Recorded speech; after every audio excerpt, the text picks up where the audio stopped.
Boyfriend USA তে থাকে, ও ছেলে, তো আমার কোনো প্যারা নেই, ও দিয়ে দেয় আমাকে টাকা। এবারের বাজেট হচ্ছে গিয়ে প্রতিবারের মতোই 4-5 লাখ টাকা। লাইক আমি হচ্ছে গিয়ে always you can see brand use করি, Gucci, Dior, Chanel, Prada, Tom Ford, এই সমস্ত ব্র্যান্ড ইউজ করে থাকি। দ্যাটস ওয়াই আমার হচ্ছে একটু বেশি লাগে।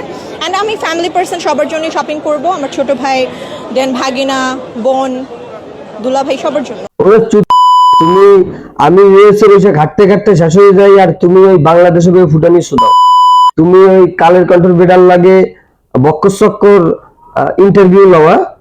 তো তোমার আমি দেখতেছি তোমার সাথে আজকের থেকে আমার আর কোনো সম্পর্ক নাই। আজকে থেকে, এই মুহূর্তে থেকে, এখন থেকে আর নয়, এখন থেকে ব্রেকআপ।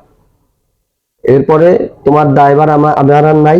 তুমি কি করবা না করবে এটা তোমার একান্ত নিজের ব্যাপার।